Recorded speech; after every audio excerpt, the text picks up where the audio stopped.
ဟုတ်ကဲ့ပါကိုကတော့ကျမတို့ဒူရင်တီစာပြတော့မယ်ဖြစ်ပါတယ်ကိုကျမတို့နော်ကျမတို့ဒူရင်တီစာပြမယ်ကျမတို့ဝီဒီယိုလေးတင်ထားလေးခွေးလေးဝီဒီယိုတင်ထားရပါတော့ဒီဝီဒီယိုမခွေးနိုင်လို့လေမခွေးတက်လို့အဲ့ဒါနဲ့ဒူရင်တီရောက်တဲ့လူစီမှာပဲတခါလေးတော့ခွေးခိုင်းထားတာပါမသူခွေးပဲရှေးပဲလာနေရောသူကတော့ဒူရင်တီစာမယ်ပေါ့အရင်စာပြမယ်ဆိုတော့ကြွားနေရပါတော့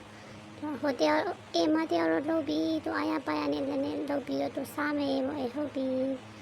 သူကမပြောနေတာဒူရင်တီစားရပြီဆိုမလဲ3ယောက်သားပြောလိုက်စားလိုက်နေပေါ့နော်မသူကိတ်တဲ့ဟာလေးပဲစားမယ်ဆိုသူကကင်မရာကိုကြည့်ပြီးတော့အားရပါရစားနေရပေါ့နော်ကဲ2ယောက်သားအေးကင်မရာရိုက်ထားရေးဆိုပြီးတရားကတော့ဒီဘက်မှာဘာလို့နောက်ကွယ်မှာတော့ဒီမှာအေးကင်မရာနဲ့ထိုးပြပြီးသူကတော့အကျိတ်နဲ့နောက်ကွယ်မှာစားနေသူရှက်နေပါလေဆိုသူဟိုဘက်ပဲထွက်သွားပါလေဘောနော်ခိုင်းမှာစားမေးဘူးကဲဒီမှာတော့သူကဒီမှာတော့ဒူရင်တီအကြိုက်ဘောနော်ဒူရင်တီအကြိုက်အမပေါ့သူကစားနေပြီးအားပိုက်ဗီဒီယိုလေးရိုက်လိုက်ပေါ့သူက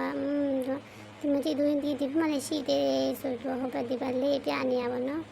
တော်စားနေတယ်ရန်စားကောင်းတယ်ကြိတ်နေတော့စားနေပါတယ်ဒီမမတ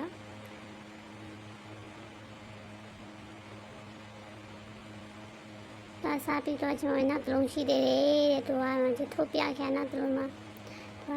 ရှိသေးတယ်ပေါ့သူကျွန်တော်အားရပါနောက်3ယောက်သားတော့နော်အေးတေးလေးပါတယ်ဆိုတော့3ယောက်သားကြိတ်နေစားကြပါတော့တော့ထွက်လာပါပြီကင်မရာရှိဦးသူစားမေးဖို့ဒီမှာရှိသေးတယ်အားရပါစားမေးဒီမှာမတရားတော့စားပြီးတော့နောက်တစ်ခေါက်ပြန်ထပ်စားဖို့ပေါ့နော်နှခမ်းတုံးလက်တုံးလိုက်နဲ့သူကကြွားပြအောင်မှတော့အေးလှုပ်ပြအောင်မှစားပြီးမှသူက